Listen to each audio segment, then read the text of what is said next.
अगर आवाम को, जनता को, नौजवानों को ये बताना है कि वास्तविकता क्या है तो पूरी वास्तविकता का ज्ञान दें। कि जब राहुल जी कोटा गए थे इस संदर्भ में, और वो भी गूंज रैली के नाम से वो कार्यक्रम किया गया था, जिसमें कई हज़ार वहाँ के नौजवान कोटा में जो परीक्षा की तैयारी कर रहे हैं, नीट परीक्षा की तैयारी कर रहे हैं, और जो जिन जिन परीक्षाओं की तैयारी कर रहे हैं, वो लोग बहुत बड़ी संख्या में राहुल जी को देखने और उनसे संवाद करने के लिए आए थे। तो उस समय उन्होंने बड़ा स्पष्ट कहा था कि ये एक राजनीतिक कार्यक्रम नहीं है, ये हमारे देश का भविष्य जिनसे जुड़ा है उसके संदर्भ में ये कार्यक्रम है कि उनको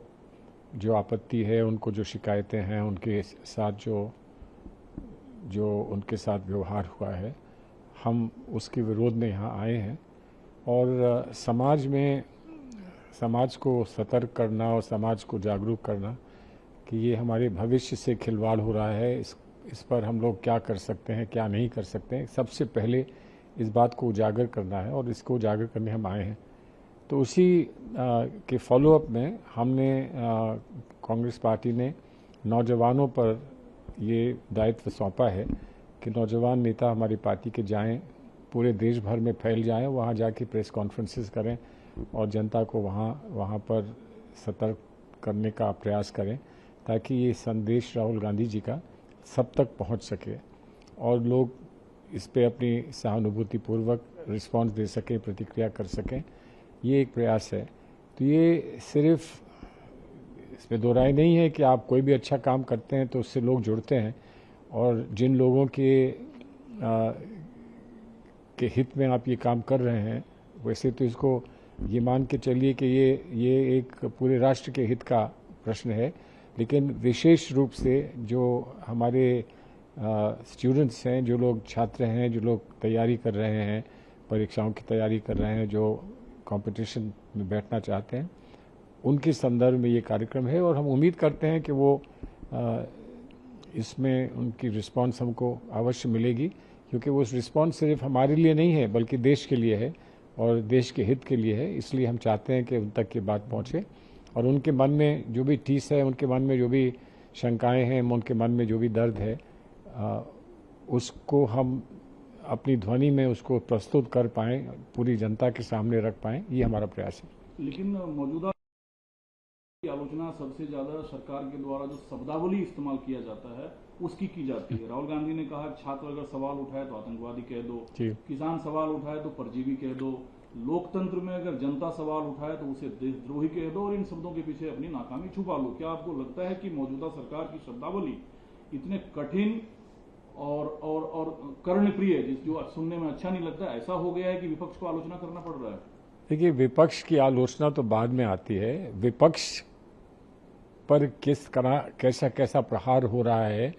ऐसा लगता है कि सरकार ये मानती है कि विपक्ष को अपनी बात कहने का अधिकार ही नहीं है। तो विपक्ष फिर किस काम का है लोकतंत्र में? अगर विपक्ष अपनी बात कह ना पाए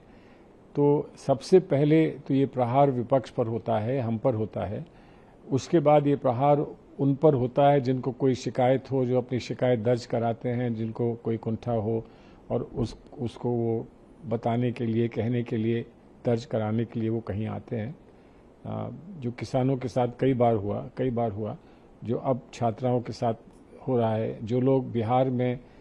में जो कांड हुआ है और जिस कांड को लेके आम जनता वहाँ बहुत चिंतित है, और जो भी साधारण व्यक्ति है, जो भी ये समझता है कि ये तो हमारे जीवन की असुरक्षा का मामला है,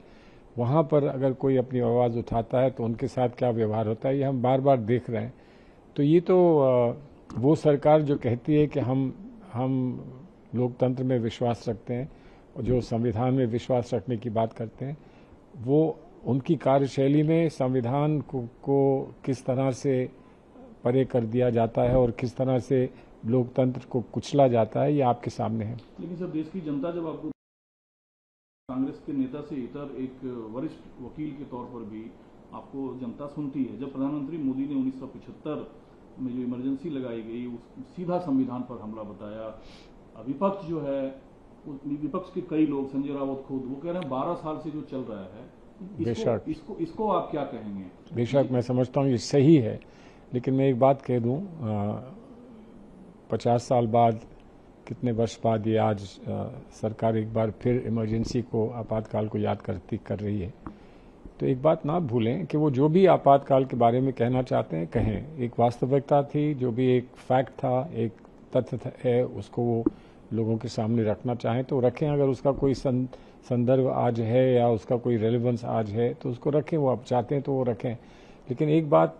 उनको भी स्पष्ट करनी चाहिए और इस बात को सब लोगों को समझना चाहिए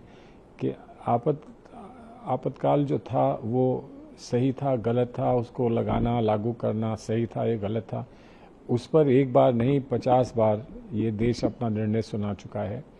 और जब इमरजेंसी लगी थी तो उस वक्त सुप्रीम कोर्ट ने भी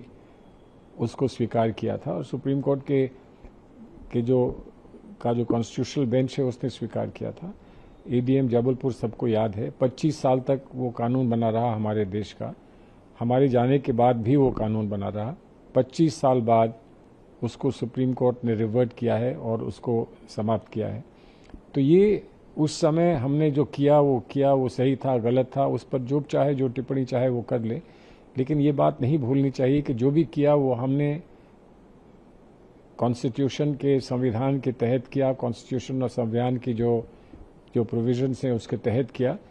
अगर वो राजनीतिक रूप से सही था या गलत था उस पर निर्णय हो सकते हैं और हुए भी, उस पर निर्णय हुए। हमको नकारा उस समय जनता ने, भारत की जनता ने नकारा, लेकिन 18 महीने बाद इंदिरा जी को कंधों पे उठाकर फिर लेकर आए और उनको फिर प्रधानमंत्री बनाया। तो इस बात को हम ना भूलें